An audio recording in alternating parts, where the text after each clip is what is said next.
Hello, Mark Center Adventures. We're coming to you from our first boondocking experience, our first boondockers site.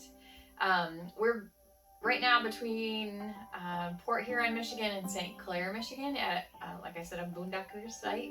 Um, we are in this area because we are taking a tall ship tour out of the Port of Detroit on the Detroit River on Sunday. And it's a holiday weekend. We couldn't find, well, we have a scheduling conflict. We could not find a campground that would accommodate 2 nights on a holiday weekend. They all were requiring 3. And we couldn't do 3. We didn't want to pay for that extra night. So we decided to try Boondockers Welcome, which brought us here. And it's turned out to be a great experience for us so far.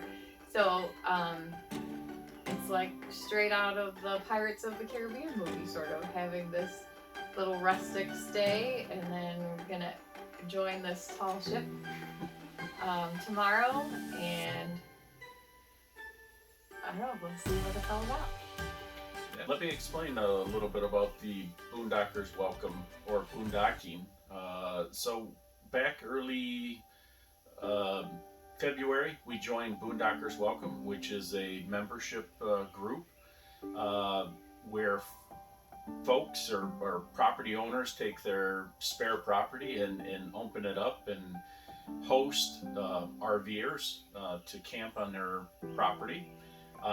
Very similar to like an Airbnb type program. Except it's free. It's usually. free, yeah. Free to stay generally, or a very minimal cost. But there is a upfront fee for joining Boondockers Welcome, which is the group. And they're located all throughout the United States, various areas. You pretty much can find one near anything. Yeah, generally. I mean, and sometimes you might have to drive a little bit out of the way, kind of like this find for us was, 30 miles north of where we really wanted to be, but then again, you can't really find campgrounds in downtown Detroit yet. So Belle Isle, there's a challenge for you. Yeah. So we took advantage of this find. So what you do is you have the app. Once you've joined Boondockers Welcome, you have the app. You plug in your rig information and the dates that you want to go, and it will plot out several boondock locations that are within that radius that you're looking at, or the city that you're looking at. And then from there, you kind of just pick and choose which one you want to work with. Like this one, advertised that they had 30 amp service and water, and allowed pets. As you all know, we have Cruz. He's our black lab. So it worked out well that we were able to take Cruz with us this weekend. And also the nice thing is if it got warm, we could kick on at least the air conditioner with the 30 amp service. Most of them are can be very rustic, where you bring in a generator, and then they have generator rules, very similar to like boondocking out in the national forest and such. But one of the main things that they require is that your rig is self-contained, which means you have a bathroom on board, and you have a way to handle your wastewater and obviously have water. So those are the huge stipulations with it. From there, it's pretty simple, going there, and that the cost is $75, which a couple visits to a campground, or even just a weekend at a campground, you're going to spend that kind of money. So usually within 2 visits or 2 camping excursions, you've paid for it. So yeah. And like I said, this was our first experience, our first use of our membership, and it's been great thus far. It was great to meet the couple that has this property and hear their story, and they're relatively new. Well, they have a new to them motorhome, and they're itching to go. You can tell they've gone out, I don't know, a couple times already. But it was just a pleasure to hear their story and just connect with a fellow RVer. And it was their first time hosting someone through boondocking. So hopefully it was a good is a good experience for them as well. So stay tuned now. We're gonna, like I said, we have the opportunity to do that tall ship tour. So we'll show you how that goes, and some footage and highlights of that. And again, we intend to do boondocking again. This has been great thus far. So we'll keep you highlighted with that.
I'm gonna get your dad to Hi, welcome.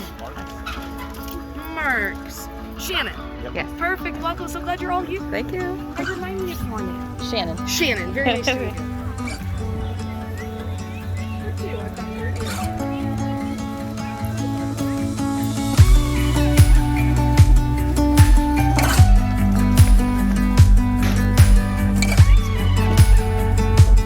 Ladies and gentlemen, we're just thrilled to have you today, and this weather is what you dream of, right?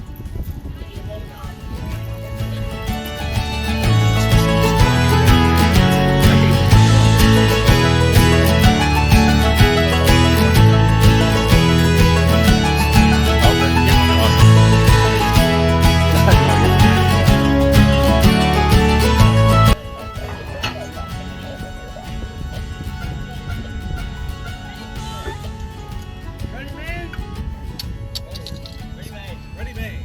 All right. Let's peek up the Maine. All the way far. All the way Maine.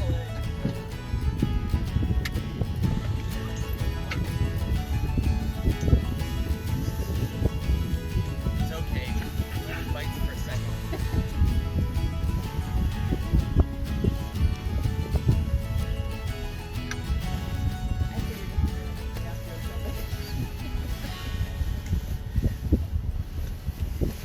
I kind of like keeping my passenger on board.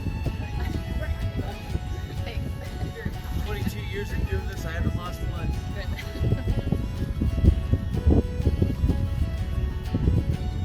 Oh, come on, get in there. One more. That's, well, Holloway Peak. Holloway Peak.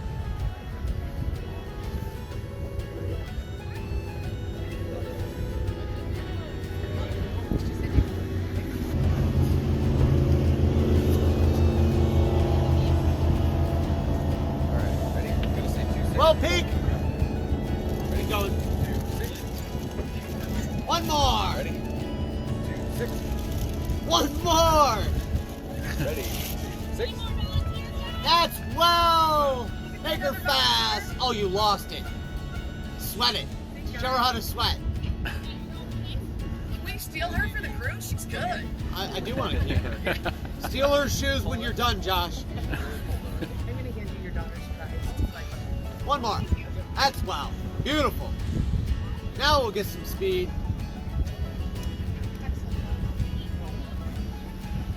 Who was my other helper?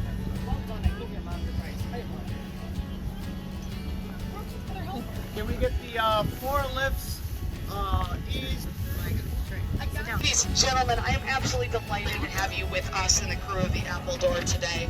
You are now almost under sail as soon as we catch our wind in the busiest freshwater shipping channel in the world. Since 1922, the Detroit River has held the title of not only busiest freshwater shipping channel in the world, but by both freight and value. Let me put this another way. The Mississippi River, it's a big river, it's a nice river, good for them. We do 4 times the amount of transit on the Detroit River in a year that the Mississippi River does.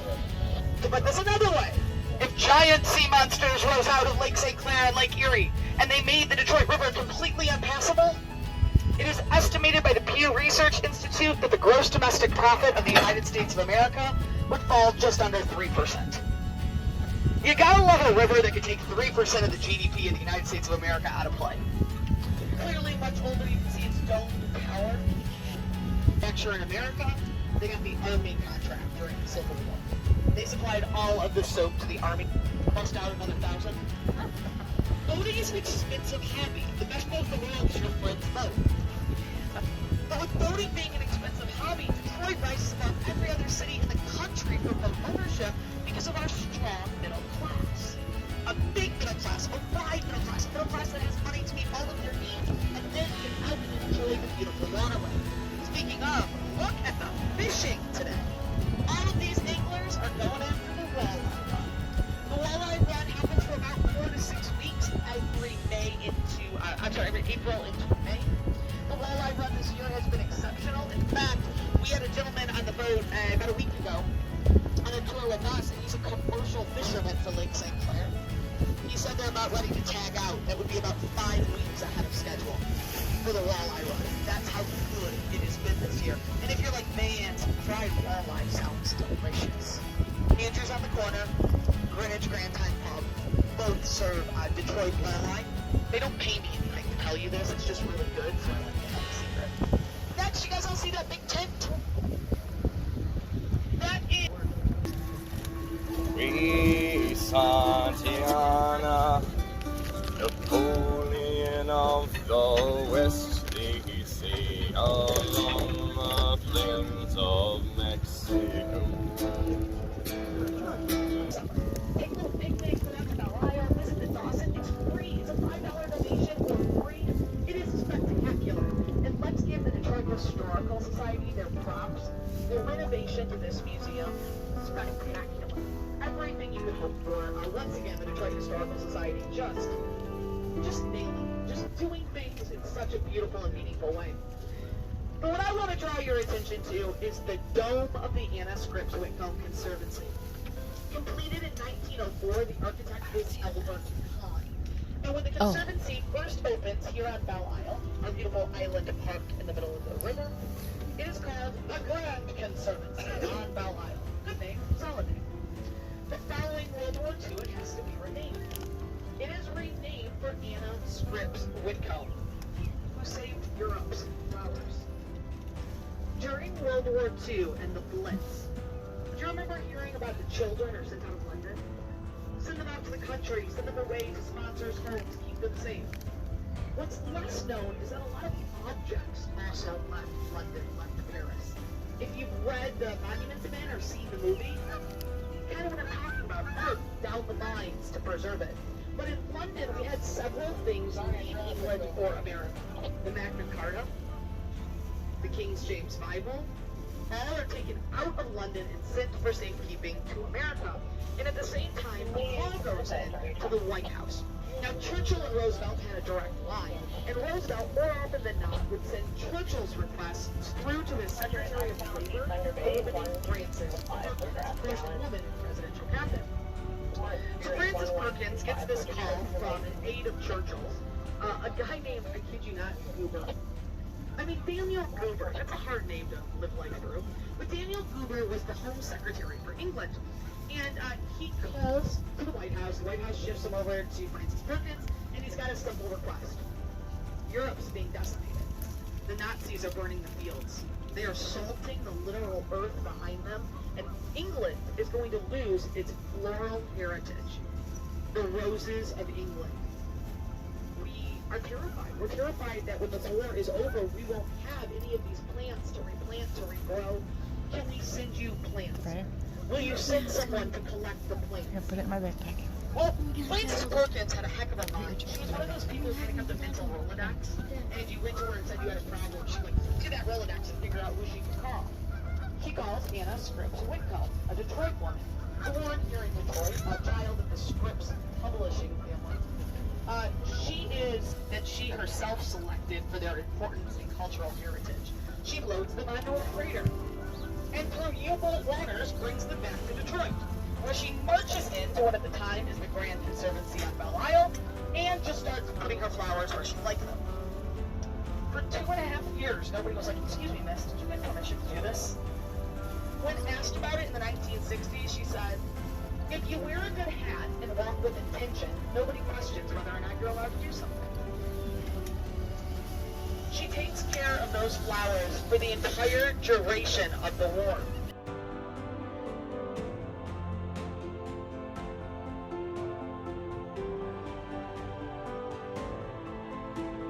She takes care of these flowers the entire duration of the war, and when the war ends, she returns them to Europe. She is given a ticker tape parade in London. In New York, she is welcomed home as a hero. She receives the Dutch Cross of Freedom. She receives the St. James Medal from the English, and she is considered to be one of the finest preservationists in World War II for saving this living heritage. For 7 years, those plants lived here at the Grand Conservancy. When she returned them to Europe, however, she was a very good gardener. She had done splits.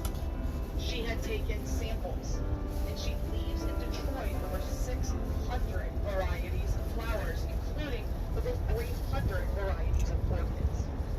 That constituted the biggest municipally held flower collection in the world, and donated by Anna Scripps Whitcomb to the city itself.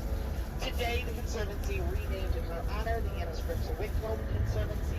Some of the strains of flowers she preserved are still around. Most have gone the way of the dodo bird. That being said, we have several locations on Belle Isle, like the Grand Conservancy, the Anna Scripps Whitcomb Conservancy, that would not exist today had it not been for early infrastructure changes to the island. This island under the Algonquin, Maumee, and Wyandotte is Snake Island. Under the French, it becomes Hog Island. Then it has 7 independent owners. Each independent owner under both the British and the Americans, they just name the island themselves. The last guy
thought that was a good idea.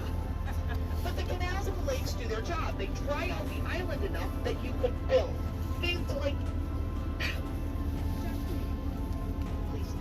the Conservancy and the Nancy Brown Peace Cure. Thank you. None of that could have existed had the island not been given the infrastructure to be dry enough to build. Gold Coast, right by Belle Isle.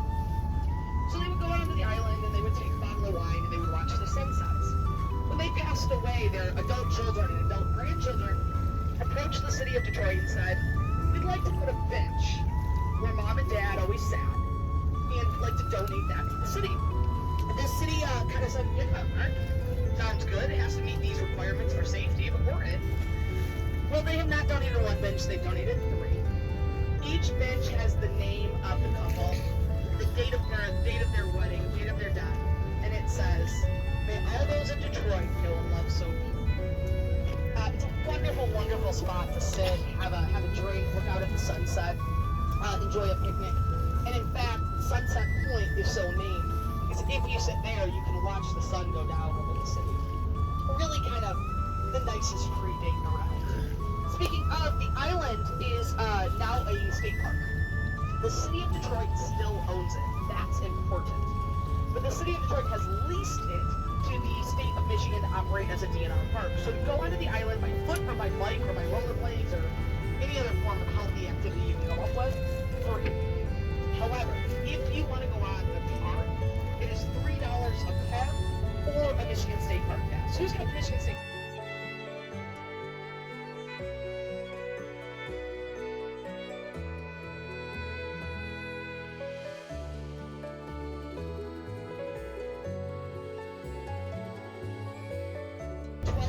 Of the residents of Detroit had the Michigan State Park pass.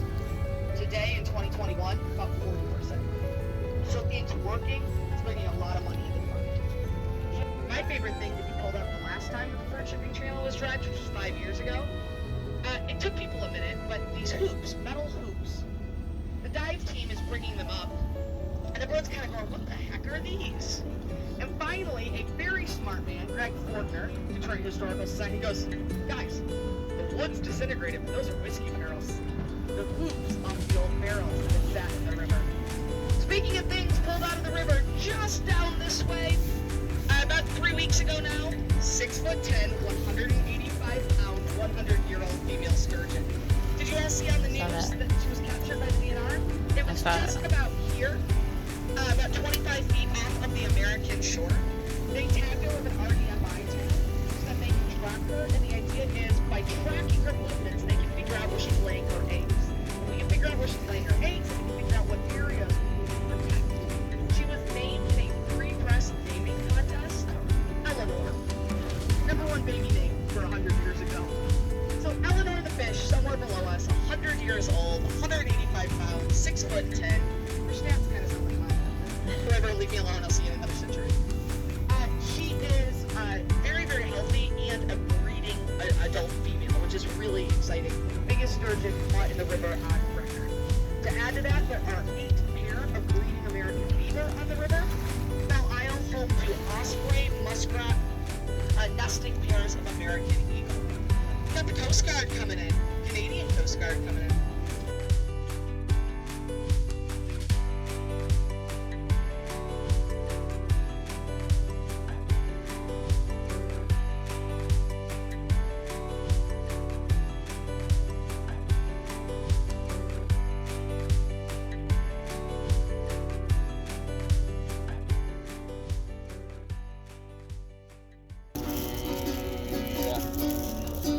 Once more we sail with a northerly gale through the ice and rain. With them coconut fronds and tropical lands we shall.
Not only is every man destined to be free in governance their own lives, but that every other man is required to help them in that noble ambition. So the Steamship Hotel was a location on the Underground Railroad, a place for escaped freedom seekers to... That was a slave. Sometimes they get to Detroit and decide, oh, this is not all I did. And because of that, you see slaveholders contemplating for a series of plans.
If you like this video, please like and subscribe.